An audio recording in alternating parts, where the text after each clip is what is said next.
তো গল্পের শুরুতে আমাদের একটা মেয়েকে দেখানো হয়। মেয়েটার বয়ফ্রেন্ড আর বেস্ট ফ্রেন্ড মিলে মেয়েটাকে ধোঁকা দিয়ে পালিয়ে গেছে।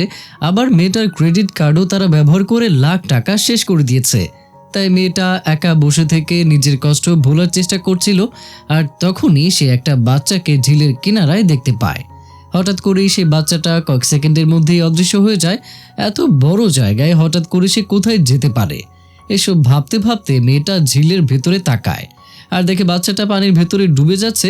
কিন্তু সে ভাবে, আমি তো সাঁতার জানি না, এখানে এত মানুষ আছে, কেউ না কেউ অবশ্যই তো দেখবে আর তারাই বাঁচাবে। কিন্তু কারোরই সেদিকে খেয়াল ছিল না। এদিকে বাচ্চাটার কান্নার আওয়াজ শুনে সে আর থাকতে পারে না। তাই মেয়েটা বাচ্চাকে বাঁচানোর জন্য পানিতে লাফ দেয় আর সে কোনোভাবে বাচ্চাটার কাছে পৌঁছে যায়। আর তখনই সেখানে বাচ্চাটার বাবা নৌকা নিয়ে আসে। ঠিক সেই সময় সূর্যগ্রহণ লাগে আর ঝিলের নিচ থেকে তাকে কোনো জিনিস চুম্বকের মতো টেনে নিচে নিয়ে যেতে থাকে। সেভাবে এটাই হয়তো তার শেষ সময়, সে হয়তো মারাই যাবে। তখনই তার মাথায় শুধু তার ধোঁকাবাজ বয়ফ্রেন্ড আর ধোঁকাবাজ বেস্ট ফ্রেন্ডের কথা মনে পড়ছিল।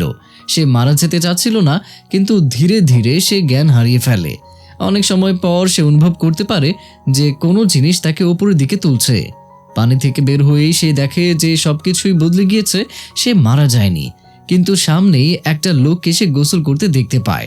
তার নিজের চোখে সে বিশ্বাস করতে পারছিল না। সেখানে অনেকগুলো ছেলে কাপড় ছাড়া গোসল করছিল। তখনই একটা মেয়ে তাকে লেডি বলে ডাকে আর তাকে সেখান থেকে পালাতে বলে। ওই মেয়ে তাকে একটা সুরক্ষিত জায়গায় নিয়ে যায় আর জিজ্ঞেস করে যে তুমি কি ঠিক আছো? মেয়েটা তো হতবাক হয়েছিল যে সে তাকে লেডি বলে কেন ডাকছে আর এটা কোন পার্ক। জিজ্ঞাসা করার পর জানতে পারে যে এটা গোরেকালের সব থেকে বড় শাহী গোসল করার ঘর। চারদিকে ধোঁয়া আর অদ্ভুত মানুষদের দেখে তার মনে হয় সে মারা গেছে আর এটা যমরাজের দরবার। এসব ভেবে সে অজ্ঞান হয়ে যায়।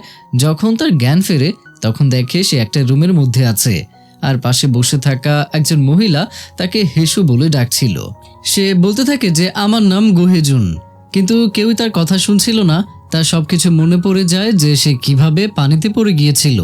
কাজের লোক তাকে বলে যে আপনি মারা যাননি, বরং মরতে মরতে বেঁচে গেছেন। গোহেজুন জিজ্ঞাসা করে আমি কি আসলেই বেঁচে আছি? সে বেঁচে আছে কিনা এটা দেখার জন্য এক পর্যায়ে সে নিজেকেই একটা জোরে চিমটি কাটে আর ব্যথা পায়।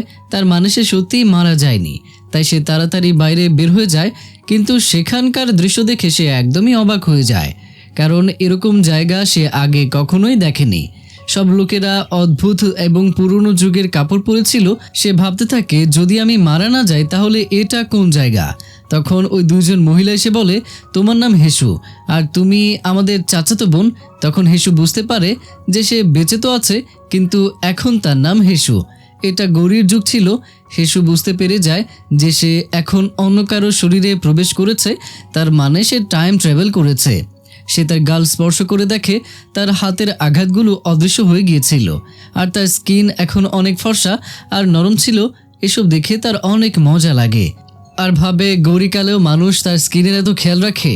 এসব দেখে সে আরও ভাবে যে টাইম ট্রাভেল করা তো লাভের। তার দাসী তাকে এমনভাবে দেখছিল যে সে পাগল হয়ে গিয়েছে, কারণ সে অদ্ভুত অদ্ভুত আচরণ করছিল। যখন সে ঝিলের কাছে হাঁটছিল তখন সে একটা কাপল দেখে আর ভাবে যে পুরনো যুগের ছেলেরা তো অনেক হ্যান্ডসাম। তখনই সেখানে রাজকুমারী চলে আসে। রাজকুমারীকে দেখে দাসী তাড়াতাড়ি সালাম করে আর হেসুরও জোর করে মাথা ঝোঁকাতে হয়। এরপর রাজকুমারী তাকে নিয়ে মজা করে বলে শুনেছি তোমার স্মৃতিশক্তি চলে গিয়েছে আর তোমার মধ্যে কোনো আদব নেই। তাহলে চলো আবার নতুন করে মানুষকে সম্মান করতে শেখো। তুমি আগে কিভাবে সামনে আসতে। এসব শুনে হেসু মনে মনে ভাবে এই বাজে মহিলা তো সীমা পার করছে। তার কথায় তার দৃষ্টিতে বিষে ভরা ছিল। হেসু ভাবে আমি কেন তার কথা শুনবো। তাই হেসু উল্টো উত্তর দেয় যে আমার শিখতে হলে আমি শিখে নেব, তাতে তোমার কি? তুমি কে যে আমাকে শেখাতে এসেছো? দাসী হেসুর কথা শুনে ভয় পেয়ে যায় আর রাজকুমারীর কাছে ক্ষমা চায় আর বলে যে লেডির অবস্থা এখন ভালো না। রাজকুমারীর অনেক রাগ হয় আর হেসুকে অনেক কথা শোনায়। রাজকুমারীর কথা শুনে হেসুও অনেক রেগে যায় আর তার মুখে মুখে তর্ক করে। ঠিক তখনই সেখানে সুন্দর রাজকুমার আসে আর মামলা শান্ত হয়। 2টার সময় লালটেন বানানোর সময় হয়ে গিয়েছিল, কিন্তু হেসু কিছু বুঝতে পারছিল না। সে যেটাই করতো সেটাই বোরিং লাগতো। এসব দেখে রাজকুমারী হেসুকে নিয়ে আবার মজা করে বলে মনে হয় মাথার সাথে সাথে হাত চলাটাও বন্ধ হয়ে গিয়েছে। তোমাকে দিয়ে কিচ্ছু হবে না, যাও গিয়ে রান্না করো। এটা তো করতে পারবে তাই না? হেসু বলে, হ্যাঁ হ্যাঁ, এটা তো খুবই সহজ। কিন্তু যখন সে রান্না করতে যায় তখন তার নানির কথা মনে পড়ে যায়। 5 মিনিটের মধ্যেই তার হাত আর কোমর ব্যথা হতে শুরু করে। হেসু বলে, আমি তো স্কিন কেয়ার আর 1 নম্বর মেকআপ আর্টিস্ট, আমার কাছে কত ডিগ্রি আছে, আর আমাকে দিয়ে এখানে এই কাজ করানো হচ্ছে, এটা তো অত্যাচার। হাত কোমর ব্যথা হয়ে যাওয়ার কারণে সে এক্সারসাইজ করতে থাকে। তখনই সে তার বাসার প্রতিবেশীর কোম্পানির একজন আঙ্কেলকে দেখতে পায়। হেসুর মনে হয় হয়তো সেও টাইম ট্রাভেল করে এখানে এসেছে, তাই সে তার পেছনে পেছনে দৌড়াতে থাকে, কিন্তু সে তাকে হারিয়ে ফেলে। সেই সময় চতুর্থ রাজকুমার ঘোড়া নিয়ে সেখানে আসে। তার মানুষের প্রতি কোনো দয়া মায়া ছিল না। তখনই হেসু তার ঘোড়ার সাথে ধাক্কা লেগে ময়লা ড্রেনের মধ্যে পড়তেই যাচ্ছিল। তখন রাজকুমার তার হাত ধরে তাকে টেনে ঘোড়ায় তোলে। হেসু শুধু এখানে তাকে দেখতেই থাকে। হেসুর মনে হয় সে তার ড্রিম বয় পেয়ে গিয়েছে, কিন্তু তার এই ভুল ভাবনা কয়েক সেকেন্ডের মধ্যেই দূর হয়ে যায়, যখন কিনা রাজকুমার তাকে ঘোড়া থেকে ছুঁড়ে ফেলে দেয়, এমনভাবে যেন কোনো ময়লা ফেলে দিচ্ছে। এটা দেখে হেসুর অনেক রাগ হয় আর ভাবে যে এখানকার ছেলেদের মধ্যে কোনো আদব কায়দা নেই। হেসু রাজকুমারকে জোরে জোরে কথা শোনাতে থাকে যে এত খারাপ ছেলে, রাস্তায় এমনভাবে ঘোড়া চালাচ্ছ যে কারোর জীবনের কোনো দামই নেই। রাজকুমার হেসুকে ভয় দেখানোর চেষ্টা করে আর সেখান থেকে চলে যায়।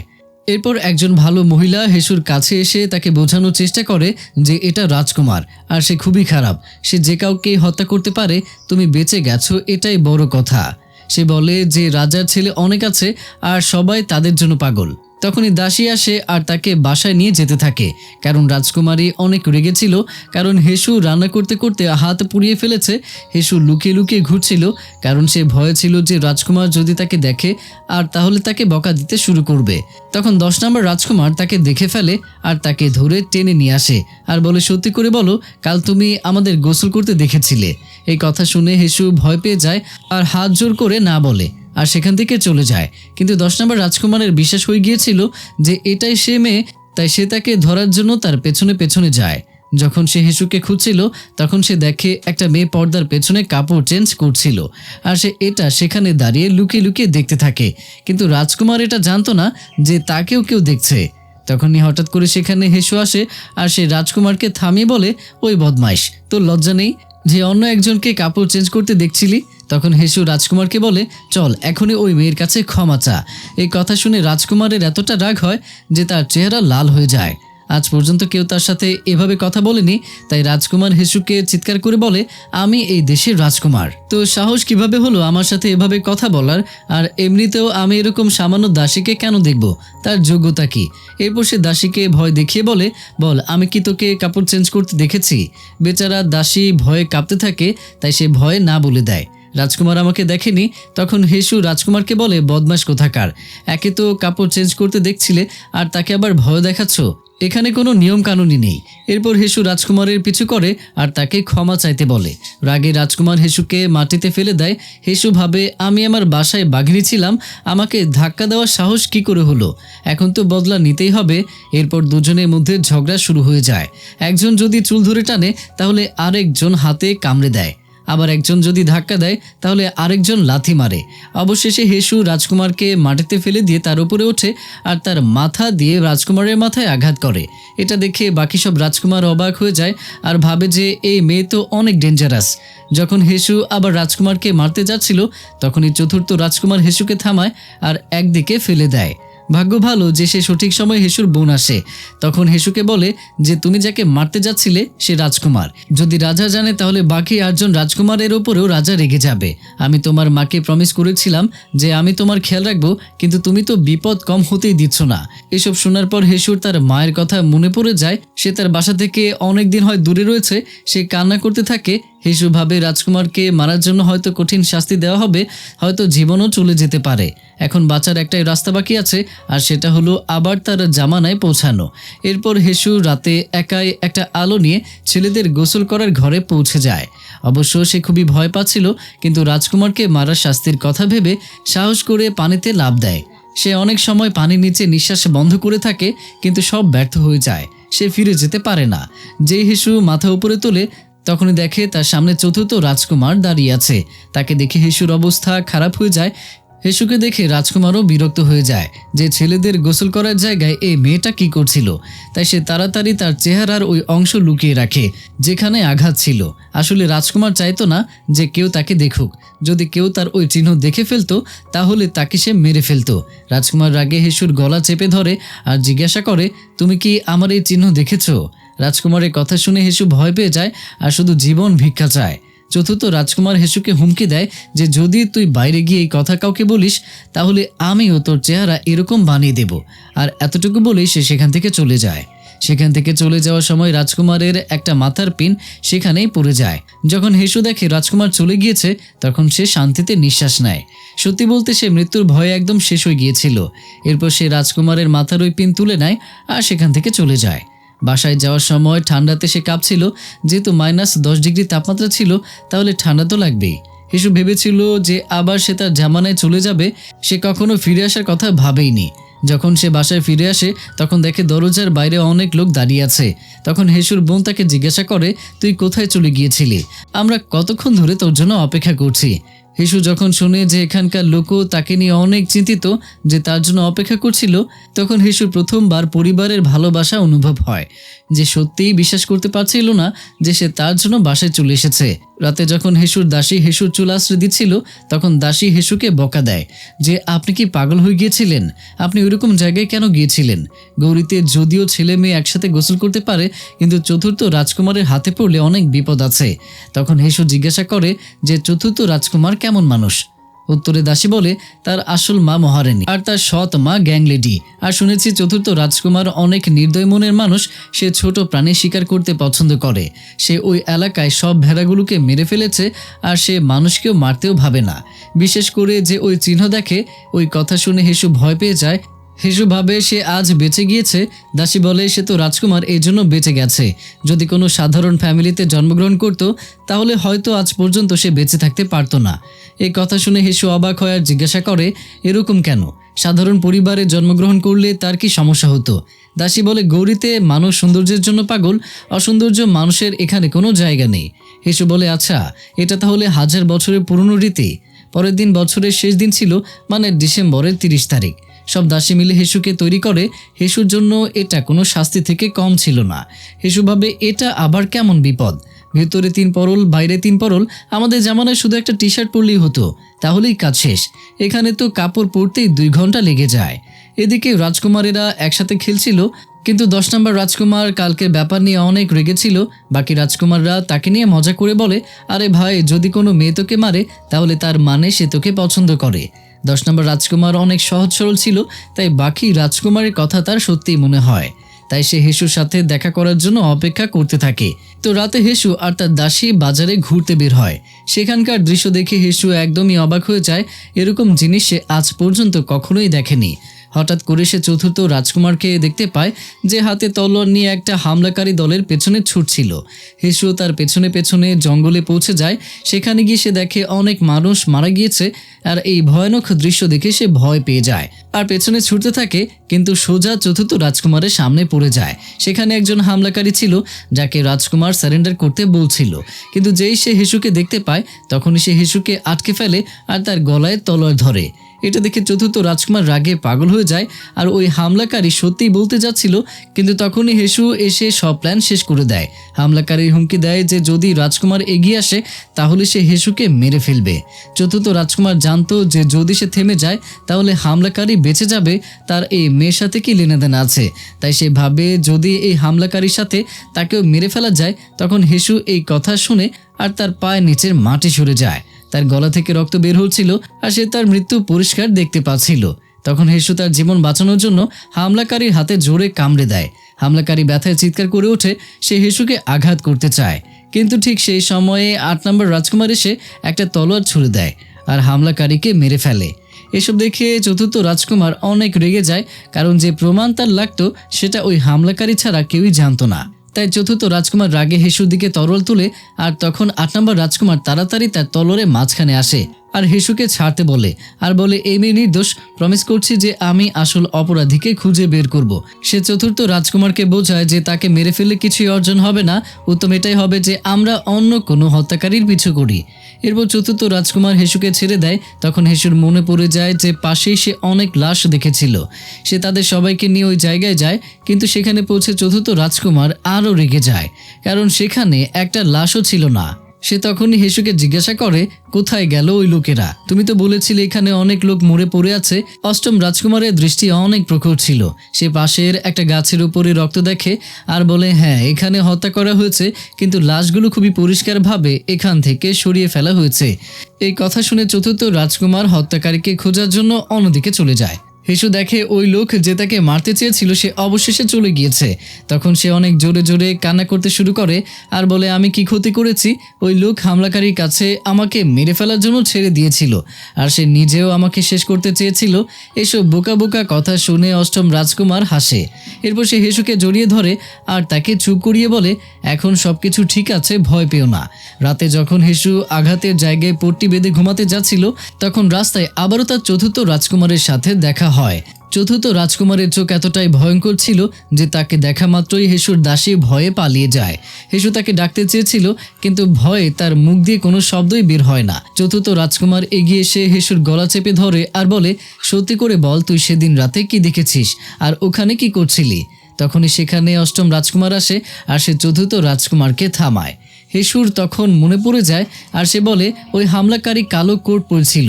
এই কথা শুনেই রাজকুমার বুঝতে পেরে যায় যে সে কে হতে পারে। তারা হেসুকে হুমকি দেয় যে কাউকে যেন আর এই কথা না বলা হয়, যদি তুই মুখ খুলিস তাহলে তোর বিপদ হতে পারে। তখন হেসু সেখান থেকে চলে যেতে লাগে। তখন চতুর্থ রাজকুমার বলে আজকের পর থেকে আমার সামনে আসবে না। এই কথা শুনে হেসুর রাগ হয় আর উল্টো উত্তর দেয় কেন আমি আপনার সামনে আসতে পারবো না? আপনারা সবাই আমার জীবন নেওয়ার জন্য কেন উঠে পড়ে লেগেছেন? আমার কি বেঁচে থাকা ভুল? হেসুর এসব কথা শুনে চতুর্থ রাজকুমার চমকে যায় আর ভাবে সে কি বলবে, তাই সে কিছু না বলেই সেখান থেকে চলে যায়।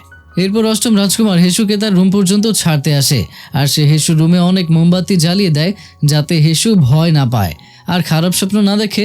হেসু রাজকুমারকে জিজ্ঞাসা করে রাতে কি আপনি খারাপ স্বপ্ন দেখেন? এটা কি ওই লোকেদেরকে মারার জন্য হয়? তখন অষ্টম রাজকুমার শান্তভাবে বলে যদি একজন মানুষকে মারার জন্য খারাপ স্বপ্ন দেখতে পেত তাহলে হয়তো আমি কখনোই শান্তিতে ঘুমাতে পারতাম না। হেসু তার কথার মানে বুঝতে পারে না। রাজকুমার বলে আমি 11 বছর বয়স থেকেই মানুষ মারা শুরু করেছি। এই রাজধানীর নিয়ম এটাই যে যদি তুমি অন্য কাউকে না মারো তাহলে অন্য কেউ এসে তোমাকে মেরে ফেলবে। আর এই স্বপ্ন যার কথা তুমি বলছো আমি জানি না যে এটা কি। এই কথা শুনে হেসু শুধু হাসে আর কিছু বলে না। পরের দিন বছরের প্রথম দিন ছিল। সব রাজকুমার নৌকায় বসে এনজয় করছিল। তখনই মহারাজ সেখানে আসে আর তখনই সে দশম রাজকুমারের মুখে ওই আঘাতের চিহ্ন দেখতে পায়। মহারাজ জিজ্ঞাসা করে এইসব কি করে হয়েছে? রাজকুমার ভয় পেয়ে মিথ্যা বলে যে সে ভুল করে পড়ে গিয়েছিল। এই কথা শুনে মহারাজ অনেক রেগে যায় আর তাকে বকা দেয় যে এত বড় হয়েছো তাও এখনো বাচ্চাদের মতো পড়ে যাও। এদিকে হেসুর জীবন কোথায় আটকে ছিল সে অনেক চিন্তায় ছিল। সে ভাবছিল যে যদি দশম রাজকুমার রাজাকে বলে দেয় যে তাকে একটা মেয়ে মেরেছে তাহলে কি মহারাজ তার মাথা কেটে ফেলবে নাকি এক পা কেটে দেবে। তখনই দশম রাজকুমার হেসুর কাছে আসে। সে নিজেকে অনেক শান্ত দেখানোর চেষ্টা করে, কিন্তু রাজকুমার এসেই সব দাসীকে সেখান থেকে পাঠিয়ে দেয়। সে বলে যে তার হেসুর সাথে আলাদা কথা আছে। হেসুর মনে হয় সে হয়তো কালকের মারের বদলা নিতে এসেছে, তাই হয়তো তাকে বিরক্ত করবে। কিন্তু হেসু দেখে যে রাজকুমার অনেক লজ্জা পাচ্ছে। সে নড়াচড়া করছিল আর অদ্ভুতভাবে পা নাড়াচ্ছিল। আসলে সে তার মনের কথা বলতে চেয়েছিল, কিন্তু সে বলতে পারছিল না। হেসুর ভালোবাসার পুরনো অভিজ্ঞতা ছিল, তাই সে রাজকুমারের চেহারা দেখেই বুঝতে পেরে যায় যে রাজকুমার তো তাকে পছন্দ করতে শুরু করেছে। হেসু ভাবে যে সে হয়তো এখন বলবে যে তুমি ওই মেয়ে যে প্রথমবার আমার সাথে এমন ব্যবহার করেছো। আর হয়ও সেটাই। অনেকক্ষণ চুপ থাকার পর রাজকুমার অবশেষে ওই কথাই বলে, যেটা শুনে হেসু অবাক হয় আর মনে মনে বলে আরে ভাই, এই ডায়লগ 1000 বছরের পুরনো। রাজকুমার বুঝতে পারে না যে হেসু কি বকবক করছে। এরপর রাজকুমার আরও বলে সত্যি বলতে সেই দিন তোমার সাথে হাতাহাতি করে আমি যে মজা পেয়েছি এরকম মজা আমি আগে কখনোই পাইনি। আজ পর্যন্ত সবাই আমার বংশের জন্য ভয় পেত, এই জন্য কেউ আমার সাথে ঝগড়া করারও সাহস করতো না। এই কথা শুনে হেসু হাসে আর বলে, এটা তো খুবই সহজ। যখনই আপনার কুস্তি করার মন করবে তখনই আপনি আমার কাছে চলে আসবেন। আমি আপনাকে এতটাই মারবো যে আপনি খুশি হয়ে যাবেন। এই কথা বলে হেসু সেখান থেকে চলে যায়। আর দশম রাজকুমার অনেক খুশি হয়ে যায়, কারণ তার মনে হয় হেসু তার প্রপোজাল অ্যাকসেপ্ট করেছে। হেসু যখন বাসায় আসে তখন দেখে তার বোন বাইরে যাওয়ার জন্য তৈরি হচ্ছে। তখন হেসু বলে, আমি তোমাকে তৈরি করব। মেকআপ করার সময় হেসুর মনে পড়ে যে সে কিভাবে তার ধোঁকাবাজ বেস্ট ফ্রেন্ডকে মেকআপ করে দিয়েছিল। তখন হেসু তার বোনকে তার একটা স্বপ্নের কথা বলে যে একটা মেকআপ আর্টিস্ট ছিল যার একটা ভালো বেস্ট ফ্রেন্ড ছিল। বেস্ট ফ্রেন্ড যখনই তার বয়ফ্রেন্ডের সাথে দেখা করতে যেত তখনই তার থেকে মেকআপ করিয়ে নিত। দুজনের মধ্যে অনেক গভীর সম্পর্ক ছিল, তারাই একসাথে অনেক খুশি থাকতো। কিন্তু একদিন যখন ওই মেয়ে বাজারে যায় তখন সে তার বেস্ট ফ্রেন্ডের বয়ফ্রেন্ডকে দেখতে পায়। সে তাকে ডাকে কিন্তু সে শোনে না, তাই সে তার বেস্ট ফ্রেন্ডের বয়ফ্রেন্ডের পেছনে পেছনে যায় আর দেখে তার বেস্ট ফ্রেন্ড ওই ছেলেকে জড়িয়ে ধরছে, যেটা তারই বয়ফ্রেন্ড। এরপর ওই মেয়ে বুঝতে পারে যে সে কত বড় বোকা। তারা দুজন মিলে তার জমানো সব টাকা কেড়ে নেয়। তারা ওই মেয়ের ক্রেডিট কার্ডের টাকাও শেষ করে দেয়। এরপর যখন মেকআপ কমপ্লিট হয় আর বোন যখন নিজেকে আয়নায় দেখে তখন সে নিজেকে দেখতেই থাকে। তাকে একদমই অন্যরকম লাগছিল। হেসু আধুনিক টেকনিক ব্যবহার করেছিল যার জন্য মানুষের রূপই চেঞ্জ হয়ে যায়। এরপর যখন হেসু বাজারে হাঁটছিল তখন হেসু অষ্টম রাজকুমারকে দেখতে পায় আর তার হাত উপরে তুলে হাই বলে। রাজকুমারও তাকে দেখে হাত তুলে আর এরপর সে ভাবে যে এটা কীরকম অদ্ভুত ইশারা। রাজকুমারের একটু অদ্ভুত লাগে। এরপর হেসু একটা জড়িবুটির দোকানে যায় কিছু জিনিস কেনার জন্য, যাতে সে সাবান আর বডি ওয়াশ বানাতে পারে। রাজকুমার হেসুকে জিজ্ঞাসা করে, এই সাবান আবার কি জিনিস? হেসুর মনে পড়ে যে সে পুরনো জামানে আছে, তাই সে রাজকুমারকে বলে এটা গোসল করার জন্য আর শরীর পরিষ্কার করার জন্য। এরপর রাজকুমার তাকে একটা ঔষধ কিনে দেয় আর বলে এটা গলার আঘাতের উপরে লাগিয়ে নিও, যাতে সেখানে আর কোনো চিহ্ন না থাকে। এরপর যখন হেসু ওষুধ লাগাতে যায় তখন সে বুঝতে পারছিল না যে আঘাত আসলে কোথায়। তখন অষ্টম রাজকুমার নিজেই হেসুকে সাহায্য করার জন্য এগিয়ে যায়। রাজকুমারকে এতটা কাছে দেখে হেসু অনেকটাই ভয় পেয়ে যায় আর তার হার্টবিট বেড়ে গিয়েছিল, কিন্তু সে নিজেকে সামলায় আর ঔষধ লাগিয়ে নেয়।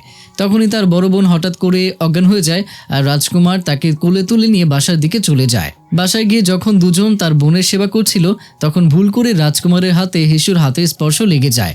এতে হেসু লজ্জা পেয়ে বাইরে চলে যায়। যখন সে দরজার কাছে যায় তখন সে তার বোনকে এটা বলতে শোনে যে আমার শরীর দিন দিন খারাপ হয়ে যাচ্ছে, আমি কখনো মা হতে পারবো না। এই জন্য এটাই ভালো হবে যে আপনি আমাকে ছেড়ে দিয়ে অন্য একটা বিয়ে করুন। হেসু যখন তার বোনের এসব কথা শুনে আর গত কয়েকদিন ধরে রাজকুমারের নিজের প্রতি এত ভালো ব্যবহার দেখে তার মন গলতে থাকে। সে জানতো যে তার এরকম ভাবা উচিত না, তারপরেও সে তার চিন্তা ভাবনা কন্ট্রোল করতে পারছিল না। তো যখন সে ফিরে আসে তখন দেখে চতুর্থ রাজকুমার সেখানে বসে আছে। গত 3 দিনের কথা সে ভাবছিল, কারণ সে এখন তার দলবল নিয়ে ওই হামলাকারীর আসল মাস্টার মাইন্ডকে খুঁজছিল। তারা সব হামলাকারীর লাশ পরীক্ষা করছিল আর তখন জানতে পারে সবার জিহ্বা কেটে নেওয়া হয়েছিল। খোঁজ খবর নেওয়ার পরে জানা যায় এটা ওই সাধুর কাজ, কারণ যে নিয়ম ভেঙে ফেলে তাকে এরকম শাস্তি দেওয়া হয়। মজার কথা হলো এটাই, হামলাকারীর যে পেশ ধরেছিল তাদের ওই মন্দির থেকে পাঠানো হয়েছিল যেখানে তার মা দান করত। চতুর্থ রাজকুমারের সন্দেহ হয় যে এই মন্দির তার মায়ের, তাই সে সোজা তার ভাইকে প্রশ্ন করে যে মায়ে কি ইবরাজের ওপরে আক্রমণ করিয়েছে। ভাই মানা করে দেয়। এরপর সে তার মায়ের কাছে যায় আর দেখে তার মা তার বাকি সব ছেলেদের তো ভালোবাসছে, কিন্তু তাকে দেখেও না দেখার ভান করে আর ঘৃণার চোখে দেখে। তাই চতুর্থ রাজকুমার ভাবে মা খুশি হয়ে যাবে যদি এমন কিছু করা যায়, তাহলে হয়তো সেও তাকে ভালোবাসবে। চতুর্থ রাজকুমারের ভয় ছিল যে সার্চ করার সময় যেন মায়ের নাম বের না হয়ে আসে, তাই সে পরের দিন একাই ওই মন্দিরে যায় আর সেখানকার সব সাধুকে মেরে ফেলে। মন্দিরের পূজারী শুধু এতটুকুই বলে যে তোমার মা কি এসব বিষয় জানে। এরপর রাজকুমার তাকেও মেরে ফেলে আর যাওয়ার সময় পুরো মন্দির আগুন দিয়ে জ্বালিয়ে দেয়। যতক্ষণে লোকেরা সার্চ করার জন্য মন্দিরে পৌঁছাবে ততক্ষণে পুরো মন্দিরেই আগুন লেগে যায়। রাজকুমারের রক্তমাখা তলোয়ার নিয়ে তার মায়ের কাছে যায়। তার মনে হয়েছিল যে তার মা তার প্রশংসা করবে যে তার ছেলে তার রাস্তার সব কাটা সরিয়ে দিয়েছে, কিন্তু তার মা তাকে উল্টো কথা শোনায় আর বলে তুই যেটাই করিস না কেন আমি তোকে কখনোই ভালোবাসবো না। তোর এই অসুন্দর চেহারা আমার জন্য লজ্জার ব্যাপার, এই জন্য আমি তোকে অন্য পরিবারের কাছে দিয়ে দিয়েছিলাম, আমি তোর মা না। এইসব শুনে চতুর্থ রাজকুমারের মন ভেঙে যায়। সে বুঝতে পেরে যায় যে তার আসল মা সবসময় তার ব্যাপারে এসব কিছুই ভাবে। রাগে সে অষ্টম রাজকুমারের বাসার পেছনে চলে যায়। তখনই সেখান দিয়ে হেসু যেতে থাকে আর দেখে রাজকুমার তার প্রার্থনা করার পাথরটা ভেঙে ফেলেছে। সেই রাজকুমারকে থামাতে যায়, কিন্তু রাজকুমার তাকে জোরে ধাক্কা দেয় আর সে মাটিতে পড়ে যায়। হেসু দেখে রাজকুমারের হাত থেকে রক্ত পড়ছে, সে ভয় পেয়ে যায় আর রাজকুমারকে পেছন থেকে জড়িয়ে ধরে বলে, আপনার হাতে আঘাত লেগেছে। হাতের উপরে রক্ত দেখে হেসু জিজ্ঞাসা করে যে আর কোথাও তো ব্যথা পাননি। এসব শুনে রাজকুমার অবাক হয় যে কেউ তার চিন্তা করছে। এরপর সে হেসুর হাত ধরে আর বলে, আমি খুন করেছি, মানুষকে মেরেছি। হেসু তো ছোটবেলা থেকেই রাজনীতির কাহিনী শুনে আসছে, সে জানতো যে এখানে হয়তো কাউকে মারো নয়তো মরে যাও। হেসু রাজকুমারকে বোঝার চেষ্টা করে। এসব দেখে রাজকুমার ভাবে যে যেখানে তার মায়েরই তার জন্য চিন্তা নেই, সেখানে এই মেয়ে তাকে বুঝতে চাচ্ছে। এসব ভেবে তার চোখে পানি চলে আসে। পরের দিন হেসু দেখে দাসীরা খাবারের ডিব্বা একজন আরেকজনকে দিচ্ছে। জিজ্ঞাসা করার পর জানতে পারে যে তাদের চতুর্থ রাজকুমারের কাছে খাবার নিয়ে যেতে হবে, কিন্তু তারা ভয়ে যেতে চায় না। এসব শুনে হেসুর দাসীর অনেক রাগ হয় যে কেউ রাজকুমারের সাথে এরকম ব্যবহার করতে পারে। সে বলে কাউকে তো দায়িত্ব নিতে হবে। তখনই সবাই হেসুর দিকে তাকায়। সবাইকে তাকিয়ে থাকতে দেখে হেসু হাসে আর বলে, আরে আমি তো এখানকার মেহমান আর উঁচু বংশের, খাবার পৌঁছানোর কাজ আমার না। কিন্তু অবশেষে হেসুকে যেতে হয়। 2 ঘন্টা হেঁটে সে পাহাড়ে পৌঁছায়। হেসু রেগে যায় আর একাই বলে যে ঘর ছেড়ে কেউ পাহাড়ে খাবার খায়। যে সে তার সামনে হ্যান্ডসাম রাজকুমারকে দেখে, অমনি তার রাগ ঠান্ডা হয়ে যায়। রাজকুমার বলে, খাবার এখানেই রাখো আর চলে যাও। হেসু খাবার রেখে কিছু দূর গিয়ে আবারও ফিরে এসে বসে পড়ে আর চতুর্থ রাজকুমারকে জিজ্ঞাসা করে, আপনার শরীরের এখন কি অবস্থা? রাজকুমার হেসুকে বলে, কাল রাতের কথা কেউ যেন জানতে না পারে। এই কথা শুনে হেসু বলে, আমার কাছে অনেক কাজ আছে, ফালতু কথা বলার সময় নেই। হেসু রাজকুমারকে জিজ্ঞাসা করে, আপনি ঘর ছেড়ে এখানে এসে পাহাড় কেন দেখছেন? এটা কি আপনার ঘর না?